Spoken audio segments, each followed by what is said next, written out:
If you're enjoying a really nice cup of Los Andes Guatemalan coffees, you should know that there's many steps for that cup of coffee to reach your hand. My name is Olga Hazard and I'm here at Los Andes Nature Reserve in the south slope of Atitlan volcano in Guatemala.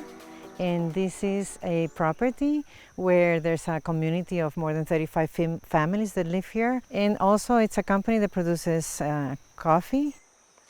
My name is Jaime Freire and I am the manager of the farm here in Los Andes. Coffee in Los Andes is very important. It's the principal agricultural product we have.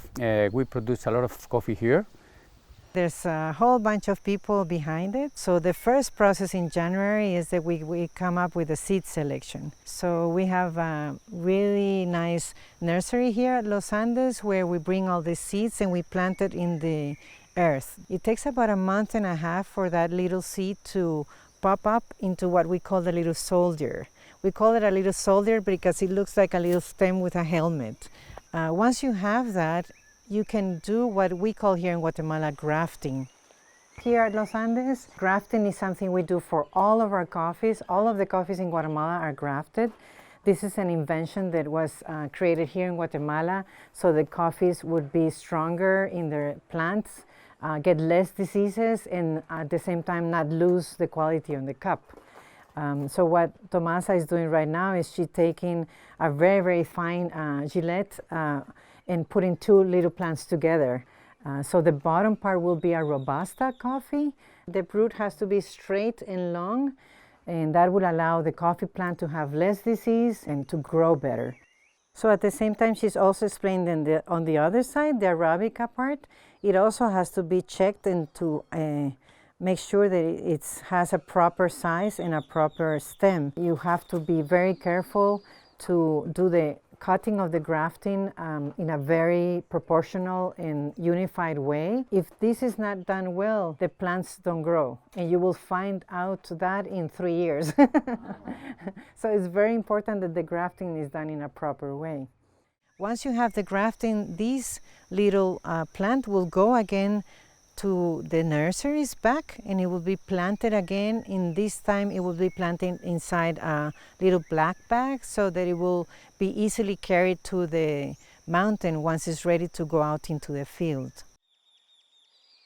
Now once the plant starts growing, you want to make sure that plant has also the proper water, the proper sun. So depending on the month of the year, you want to do pruning of those shade trees so that the coffee plant receives the same amount of sun and shade you want it to receive throughout the years. After 3 years, that plant will start giving its first tiny little coffee cherries. You want to make sure those cherries are picked exactly at the same moment when the cherry is ready to be picked. Otherwise, it might be too green and the flavor is not going to be nice, or it might be overripe. Just like a fruit, if you have a green banana, it's not going to be as delicious as if you have a banana that is exactly in the same moment that you want to feel all its sweetness and all its texture. Then you start all the processing of this cherry. We have a wet coffee mill here in Los Andes where you will deliver them there and they will be selected so that all the red cherries are properly selected. Then they will be, the first step is that we will depulp it. Cuando recibimos el café en la parte de arriba, cae en esta pileta, luego entran los pulperos y cuando llegan al repasador y ya llegan las pilas. Aquí viene el café pergamino, ya sin pulpa, entra en esta y el café se queda reposado 24 horas aquí hasta que dé punto de fermento. Cuando el café dé punto de fermento aquí en la pileta, lo que hacemos es, por gravedad, nos metemos en esta bomba lavadora, que es lo que quita. Cuando el café llega aquí, ya llega totalmente limpio, entonces solo queda el café totalmente bueno, limpio y bueno, listo para sacarlo al patio. Lo distribuimos en cualquier patio de lo que tenemos allá, cualquier patio donde nosotros queramos ponerlo. We stay in the patios for 1 day or 2 days, depends of the climate.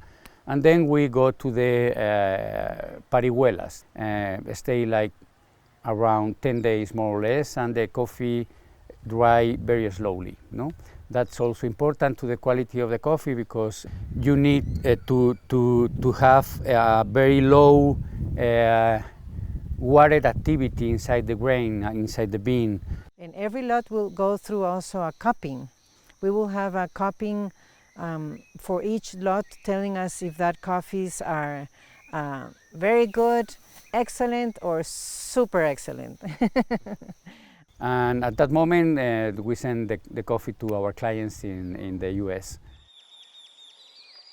Coffee is our principal product. So for us, it's very important to have a market for our coffee. If we want quality, we need to do it that way. To have good quality coffee, for a tasty coffee, you need to do a good process, and you need the people. More than half of our costs are people. That's also good for the people because they need to have work. So this is also good. It's important for us in the coffee world that our clients know that if we don't do this kind of process, the quality is not the same. Hola, soy Blanca Lidia Balán. Siembro la plantita de injerto. Sí, yo soy Tomasa y yo soy la injertadora de aquí. Gracias. Mi nombre es José Manuel Carrillo. Estoy acá en el campo como asistente caporal, supervisando trabajos. Mi nombre es Bautilio Coy y estoy cortando leña, lo que cortaron aquí en la púa de Chalún. Buenos días, mi nombre es José Carrillo y aquí estamos fertilizando el café. Mi nombre es Ernesto de la Cruz y trabajo en manejo de sombra. Mi nombre es Gonzalo, estoy apodando aquí en los Andes. Yo me llamo José, aquí en la finca cortando café. Mi nombre es Mardoqueo de la Cruz, soy el encargado del beneficio de café. For whoever wants to grab a cup of coffee every morning, then make sure that you always remember the people that are behind that cup of coffee, and make sure that the coffees that you're drinking are giving these people a sustainable life.